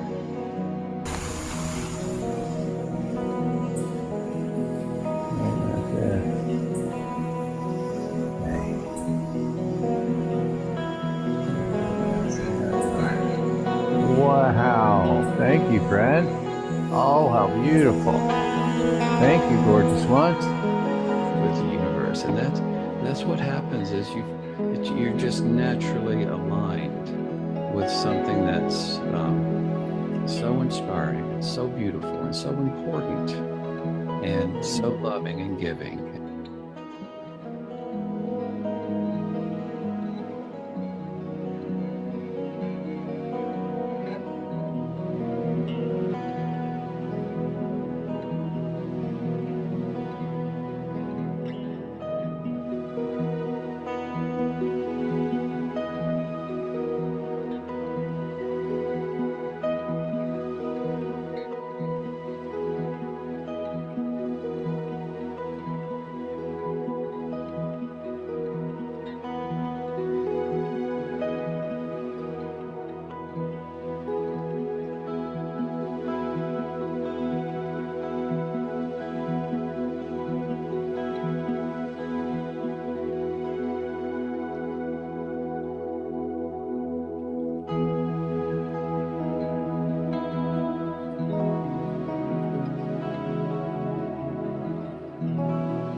Oh, it's so beautiful, John. Just so beautiful.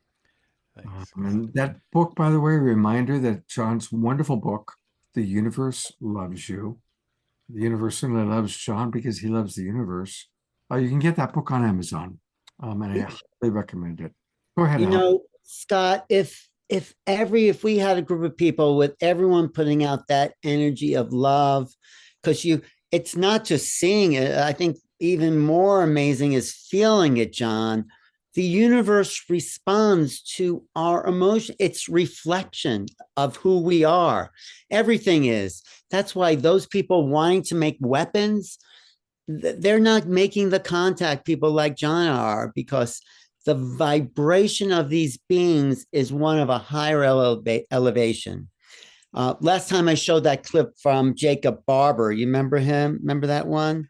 Yeah. I could show it again later if you want, but it's that feeling that is making us more human, right, Geraldine? And more connected to the cosmos. That's it, John. You got the formula. As Eleanor Joy writes, John, you rock my galactic starboat. Hey, there's a question that comes in, two questions. One I can answer.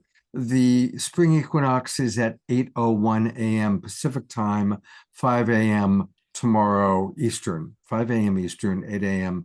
is the exact moment of the equinox. So it's a good time to be meditating, everybody. A little easier for us on the West Coast. There's a question from Susan Blomquist wanting to know a question about the planets. In their state now, she says they seem much brighter and even interactive. How are planets part of the non-human experience? Either of you, anybody have a... How are planets part of the non-human experience? I'm not sure I understand. They are. It's all part of the human and non-human experience. I think we're not limited to our human perceptions. We are the cosmos. So those planets, I mean, astrology says that, are interacting all the time with consciousness. I mean, that's my answer. What do you say? When I go outside, I make this a daily practice, and so I've made a point to learn the constellations, to understand where the planets are, and I'll have a constellation of intention, like I'll do Cygnus, and then I'll concentrate on Deneb within Cygnus. You can see Jupiter is directly overhead right now. Mars has Pollux and Castor right next to it, and so, and the Pleiades is such a favorite of mine because you can just barely see it. But when you concentrate directly on Pleiades, the energy just starts flooding you from there. And so I would project who you are, project what you love, share yourself with the universe, and then concentrate on a particular frequency, like the frequency of the Pleiades or Orion. The belt is very clear to see. And as a guitarist, with students, I just have elementary ideas to begin with. So begin with learning the sky, learning all the different areas and how the earth moves within this larger framework. And it's just fascinating. The more you do it, I mean, it changes your frequency, your energy when you're out there, because you're more of a universal being as opposed to being kind of closed in. We've spent so much of our lives indoors, but when you're outside, you're much more like the indigenous peoples over millennia, and to me that is a key aspect of truly making contact. Yeah, that's beautiful advice. I've always been somebody that no matter what I won't even think about, I look up at the sky, right away I see the Pleiades. I mean, for 25 years it's been like that. And you're right, you can always see it if there's, if you can see stars, you can usually see the Pleiades, but it's not as vibrant as Orion's belt.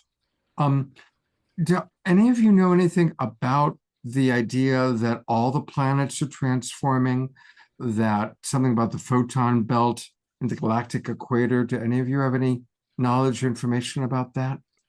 Well, I feel like everyone might be feeling it too. The Earth is vibrating faster. Our bodies, these earth bodies, are accelerating. And some people say that is not just an earth phenomenon, it's a galactic phenomenon, or at least a solar. So there's something happening for sure, and it may be affecting our whole local solar system. Wow. Yeah. I can also add to that remember that the nature of this universe is fractal. Okay, so you are literally a fractal of the universe. And by that, every single one of your chakras is connected to the different planets in our planetary system. Imagine that the solar system is you are a fractal of the solar system.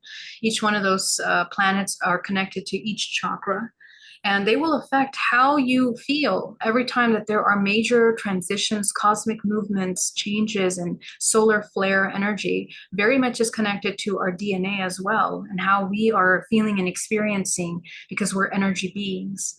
It also has to do with your astrological sign, by the way, the time when whenever you were born. Universal astrology will dictate which of these planets you need to learn, because each of the planets is like a being of consciousness themselves. They are also evolving in the same way that we are evolving. So as there are major transitions and cosmic planets that are moving, we're feeling those evolutionary themes through our own subconscious mind and collectively as the human race. So that's why sometimes it's helpful to look at the astrology to understand what are the challenges collectively that we're experiencing at the time. And a lot of people have been really picking that energy up over the past actually couple of years, in terms of how we connect to our higher self, how easy it is for us to connect or how difficult it is to connect. Heart energy, how we are using our heart, the amount of solar flares that there have been has affected that. Heart conditions. We are so intimately connected to the planets. And as I mentioned, it's in our DNA. As a child, I was praying to the Pleiadian constellation without even understanding the name of it. So you need to see what you are attracted to, what are you mostly connected to recall that memory, So there's a lot. And we also can transcend the limitations of these planets, because each planet has been studied for many, many, centuries and cycles of life. So we can transcend the limitations, and that's an invitation that we can all encounter in meditation. Thank you. So I'm going to read some of the comments coming in, and Geraldine, maybe you may want to comment on some of these. George points out that our entire solar system zigzags back and forth through the photon belt every 26,000 years. And the Mayans taught us that they learned that from the Pleiadians and the Syrians. Tiara points out that in shamanic astrology, it's believed that we inform the planets as much as they inform us. That's interesting. Our beloved Connie writes that the Earth is rising in frequency, calling us forth into higher vibratory levels via alignment with our hearts in absolute trust in a conscious, loving universe. Susan Bloomquist writes, there is consciousness there.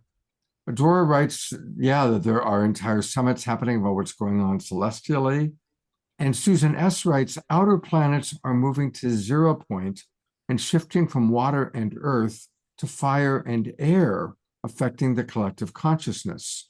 And Hope has something to add to this question. So Hope is returning. We have more Hope coming into our Zoom room here.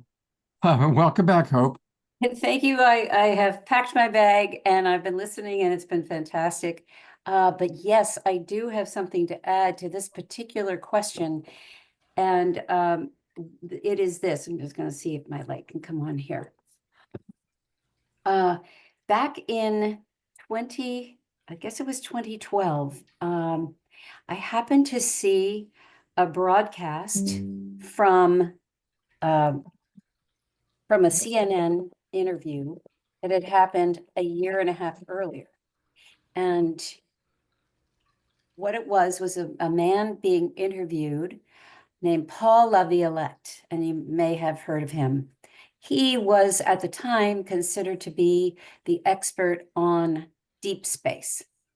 And he was talking about a galactic burst, like a bubble, like a burp almost, from galactic center.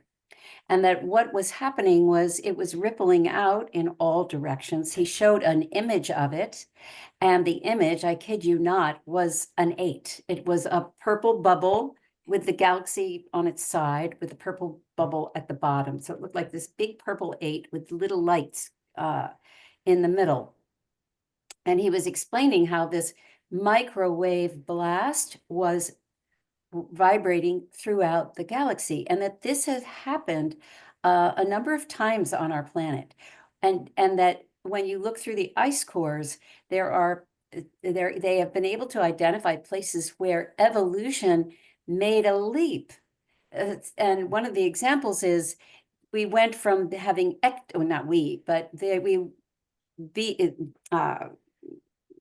animals, whatever, had ectoskeletons, and suddenly they had endoskeletons, but there was no in between. There was no evolutionary step in between. So he was saying that this galactic heat wave was turning yellow suns into red giants, and red giants into brown dwarfs, as it was rippling through the galaxy. And we are living way, way out on the edges. So we had not yet begun to receive the little waves. But now we know that, like, when we were growing up, the planets were very calm and there wasn't a lot going on. But in the last 10, 15, 20 years even, there is weather happening on the planets. They're a lot more tumultuous than they used to be. And the sun is going through its own kind of thing. Now, it's very hard to find that they've taken that little interview away. They've scrubbed it off the internet because I've tried to find it. But in essence, it means that everything is evolving. The entire galaxy is evolving. And we're just sort of on the outer fringe of that. So that's what I can add to that question. That's a fantastic add-on. Thank you so much. Geraldine, Alan, John. If we have time, if you want to, Scott, we could show that moment where this military guy trying to pick up this down UFO has this epiphany of love. He sounds like John, but John's there all the time. This guy, and this is where the world is coming to. The UFOs are just here to remind us of who we are. John Mack, the psychiatrist from Harvard, said UFOs are an outreach program from the universe for the consciously impaired. That's us, the consciously impaired. So anyway, that's just one thing we could share. But if you've got it queued up, we do need to wrap up soon, but yeah, go ahead and show it, Alan. And I only show you because this guy, when he's talking and dropped into that place, his tone sounds like John and Hope and all the hope we have here. This is Jacob Barber. He's a former military guy. He was charged with going and picking up a craft, and when he did, something happened to him. This is one of the most profound experiences I've ever had in my life. I'm about to share with you, so bear with me. So as I get closer to this pick site, I start feeling odd. I start feeling extremely emotional. And the closer I get, the more the emotion starts to overwhelm me. I feel this intense hybrid of sadness and happiness and beauty and song, and it was very disruptive to me because I had a very practical responsibility at the time to operate a helicopter in the mountains at night, and I began wondering what was wrong with me. It was late. I'm like, am I just stressed? Am I tired? I don't know. But as I came over this object for the pick, it was this overwhelming sense of emotion. I felt like something connected with me. I felt like something had tuned in to me and my soul and was providing me some sense of guidance on what to do and how profound what I was doing was. And it was so overwhelming that I began to cry. And then I'm confused as to why I'm crying at the same time. And then do I abort the mission? So I just did my best to focus on my particular cues when doing this type of work, and I got the load hooked up and I began flying away. And once it was just me and that object in between the pick and the drop site, there's about 20 miles in between, I felt like something was inside of me. I felt like I was possessed by the most beautiful spirit I'd ever been possessed by. And was it loving? It was loving. But there was a sense of sadness at the same time. And no, it was a very feminine energy, I'll tell you that. It felt like the spirit of God, but not in any masculine sense. And it wasn't like a soul, it was like a frequency that I was connected with. And whatever that force was since that night, it has stayed with me. And as crazy as this sounds, it's what's guiding me now. And it's what's providing protection for me. It's changed your life. It's changed my life. Wow, that is just, I mean, a military guy on national television breaking down because he had this divine experience. I'm curious, John, what do you think of that? What happened? I resonate with that so much. Alan, I had dinner with President Carter in Spain, and we talked about UFOs, and I went out on my deck and started playing guitar and projecting into the universe. And after 2 or 3 sessions, I was walking my dog back in. It was evening, and this beautiful purple plasma craft was directly over our home and had a pink ring around it, and it emitted this beautiful feminine energy, and it was absolutely magnificent. And they've come, they create all of these different experiences for us individually. They curate each of these for us, and that's what's so exciting, is the ability for each of us to share who we are, and then have the universe send back to us their interpretation of who we are as noble and beautiful beings. And it's a fantastic pursuit, and I just hope so many of us will do it. Thank you. I think it's a wave, like Hope said. Maybe this wave is coming through all of humans, all humanity. I think so.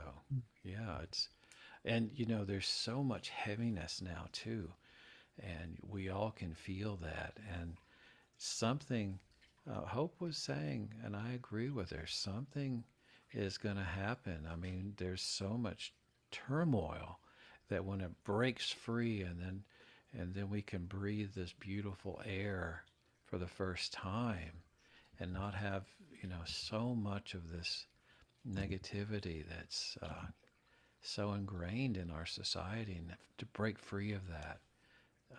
That's the work we're doing. Alan, you have done this for a long time, as so many of us have, and you've dedicated your life to this, and I honor you for your work. Well, I think it's the most exciting and feeling thing happening on Earth. I mean, Geraldine, what did you think of that guy's response to this contact experience? Yeah, when I saw it, it was amazing. It was amazing that somebody from the military would acknowledge that, because you understand that it's beyond just a material technology or something like that. We're talking about advanced civilizations, advanced consciousness, and the embodiment of that. And what's beautiful is that we understand how we, in order to have that contact, have to prepare ourselves for that, because even our human race, we don't know love. We're not familiar with love. We're not familiar with peace and harmony, really truly at the core of what that really is. So I think that's a learning curve that each and every one of us have to take. I've been having much more contact in the past year than I have ever before. And it's been so vivid, so powerful, so clear, So I think that when we open the channels, we can open to that. We lift that veil to be able to see clearly, as we were discussing earlier. So I think it's so happy that they publish that for people to understand what many experiencers go through. And I felt that exact peace when I was taken with them as well, when I experienced with them many times. I think I want to say one more thing, Scott. I think it's catchy. I think, you're in the company of John Martin and he's putting out that thing. You can't help but feel it, so we have to be these messengers. Every soul here, all of the Peace Tribe, the Global Peace Tribe, when you show everyone, Scott, and the love that is just so imminent through each person, it's just, I'm at a loss for words. It's just very it enriches your heart and your spirit, and it's always such an honor and a pleasure to be here. And thank you for having me tonight. Oh, well, thank you, John. Thank you, everybody. I want to thank Alan for your amazing ongoing work. Geraldine, thank you for joining us. I always love your presence and your wisdom. And I want to advise people, if you're wanting to have more experiences, work with Geraldine. She can help you to unlock and discover the places inside of you that are available to have these experiences. And certainly, if you could make it to Mount Shasta or Sedona, please join John and, well, hopefully John, and definitely Alan. Maybe, hopefully that was a Freudian slip. Alan and Hope, and hopefully John in Sedona or in Mount Shasta. And I want to let people know about our upcoming shows, because we've got some really wonderful upcoming shows. This Saturday night, Exploring the Rise of Telepathy. It's really kind of part 2 of what we were doing tonight. How do we connect? Well, on Saturday night, we're going to be looking at telepathic connection, which is really growing and evolving. Of course, the telepathy tapes is like a phenomenon in terms of how many people are listening to them and how it's changing. Just like seeing all the UFO stuff on national television helps us to trust going out and seeing UFOs, and then we see John, and it helps us to raise that awareness. Well, likewise, we're now acknowledging, okay, we are naturally telepathic. And so we're going to be exploring the rise of telepathy. And we've got some really wonderful people who are going to be working with us on it. Debbie Solaris is terrific. A big thanks to Reverend Jeffrey Colbrook, who has put this together. And we've got one of our favorite musical artists coming back. Theo Grace is going to be with us, and Theo is wonderful. So great music with Theo. Omashar is going to be actually playing at an event, but he has sent a video, so we will have an Omashar video. And why is Jasmine Bear on the poster? Hey, for Jasmine Bear. Because I want to acknowledge that that's how we communicate to our animal, our fur family, is through telepathy. So Jasmine Bear said, Scott, I want to be included in your telepathy show. So I granted her that. That's great. They're totally related. Telepathy and UFO, that's the language of, right? It's connected. And actually, animals and UFOs. Yeah, it's amazing. The metallic craft will come in, and the hawks will be there circling. Wow. And they were over my courtyard. 2 hawks were circling, and this double red metallic ball appeared, and they all flew away together. It's all connected. It's just amazing. And by the way, Jasmine Bear has been on my lap for the last. Jasmine Bear. Oh, here she is. I also want to let people know that a week from tonight, we've got a wonderful show planned. It's another authors that we love, and Marguerite Rigoglioso is joining us. She's written a new book called The Secret Life of Mother Mary. And she's going to talk about some of the things that we don't know about Jesus's mother, including the relationship between Mother Mary and Mary Magdalene. And so, of course, our good friend Eden Amadora is going to be co-hosting with me. And that's going to be Marguerite has been on the show once before, and she's a very well-respected acclaimed scholar in this area. So, and this is her brand new book. So it's really exciting that we're going to help launch this book. And I can't wait to hear all about the secret life of Mother Mary. I really like Marguerite. She is one of the true keepers of the divine feminine essence and understands it on a physical level, on an intellectual level, on a spiritual level. She has the complete package there. She really does. She does. She does. So for all of you watching on Alan Steinfeld's New Realities YouTube channel or on Facebook, or those of you who haven't registered for the new season, now is the time to do it. Just go to globalpeacetribe.com. globalpeacetribe.com. You can learn all about us, see all the shows that we've got coming up, and click register for the new season. That'll take you to our registration page. You can come in at several different levels. It's very easy. It takes about 2 minutes, and you'll get all the Zoom room links for all of our shows for now all the way till the end of June. And we've got some really wonderful shows planned. We're going to be coming to you from several festivals and fairs, the New Living Expo, the Evolutionary Leaders Circle event in Santa Barbara, the Illuminate Film Festival. You know, we're in that season. So for those of you that can make it to these festivals, no problem. I'm going to bring you the best speakers and presenters from those events. But now is the time to do it. So please register, because I don't want you to miss any of our shows.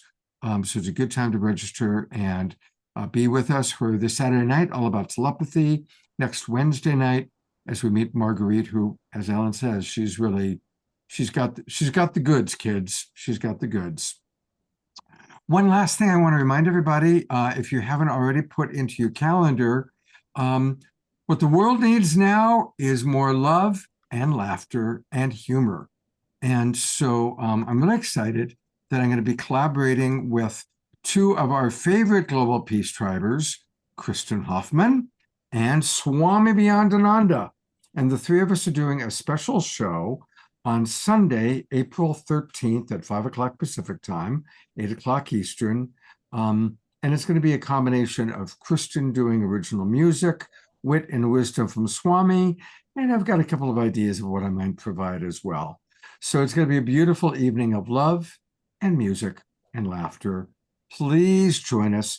Details are also at globalpeacetribe.com. Make sure you put that into your calendar to join us. It's going to be very, very special. All right. We are going to conclude the way we always begin our show. We begin and end with the Alpha and Omega Man, Omega being short for Om or Omashar. There he is. Yes, indeed. And what an amazing show tonight. I mean, a show, I can't even call it that. And it really caps it off, Alan, when you brought in the video of that gentleman who was transformed by the presence. Holy smoke. And that is everything encapsulated right there of what we're all doing from our different places, from the music, from the science, from what you put out. It's amazing. I was just so touched that you brought that in, because it always shows me that I'm in the right place at the right time. We're hearing from each other. And this song I'm going to play is called In the Stillness. And it was initially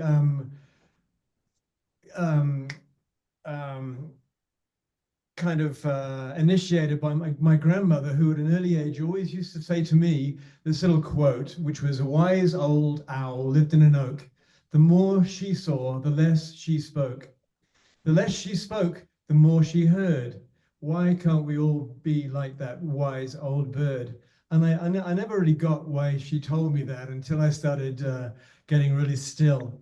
And so here we are, getting really still and just changing mic source, and I'll be there in 2 shakes of a lamb's tail.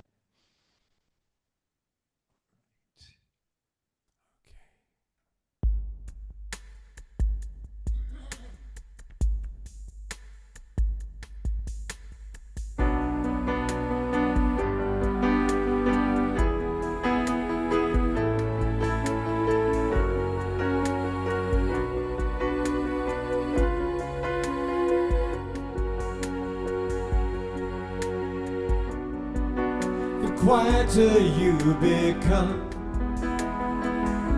the more you can hear In the silence, in the stillness, I am here. Through the wisdom of your tears,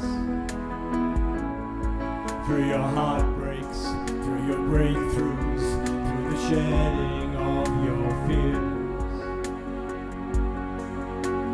Know that I am with you and guiding your way. Know that I am cheering you on. Truth lives within you and love leads us through. I love you.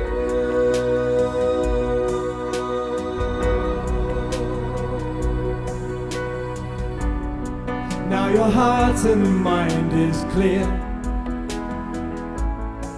and you know that love is with you, love supports you, love is here. And you feel that you belong, and you're walking with purpose. You can hear your life's new song. So know that I am with you and guiding your way. Know that I am cheering you on. Truth lives within you and love leads us through. I love you.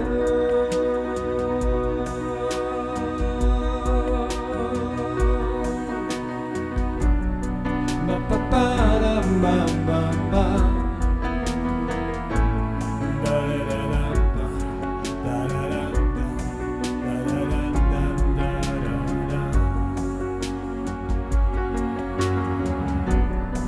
Through the wisdom of your tears, through your heartbreaks, through your breakthroughs, through the shedding of your fear. So know that I am with you and guiding your way. Know that I am cheering you on. Truth lives within you and love leads us through. I love you. I love you. I love you.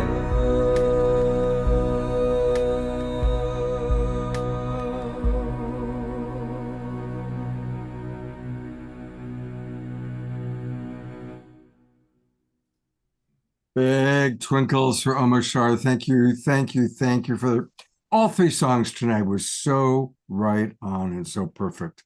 Thank you, my It's beloved. been a pleasure to be amongst this esteemed audience and these amazing guests. I feel, as always, enlivened. Thank you so much. I just hope you can swim, Omashar. I know, dude. I can, luckily. Okay.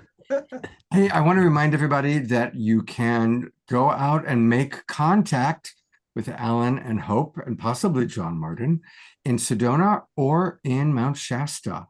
All the details are at spreadinfinitehope.com. Spreadinfinitehope.com and then /Sedona or /Mount Shasta. And also, again, Geraldine is extraordinary. So the fact that this woman is available to help people really get in touch with their deeper self and their multidimensional self is amazing. So you can book an appointment to see her or learn more about her by going to her name, GeraldineOrozco.com. Highly, highly recommended. Thank you, everybody. It's been a beautiful, beautiful evening. I'm ready for some dinner, and I actually still have a client to talk to tonight. So I am going to say thank you again, Geraldine. Thank you, Alan. Thank you, Hope. Happy birthday, Hope. And thank you, John Martin. Just every time we're doing a show, and I know you're going to be on the show, it's like, oh, we're going to get to drop into the love zone, right? It's always a great pleasure. And Scott. of course, our beloved brother, Omashar. Thank you. Thank you, everybody. Hey, thanks, Scott, for doing this tirelessly, obviously, because you're tireless. So it's all appreciated. My pleasure. Even when you're tired. It's fun. Thank you, everybody. And hope to see you all on Saturday night. Let's continue the conversation about telepathy. And I'm going to go to gallery view so we can see all of you. Thank you, everybody. God's blessings and have a beautiful evening. Hope to see you on Saturday night. Okay.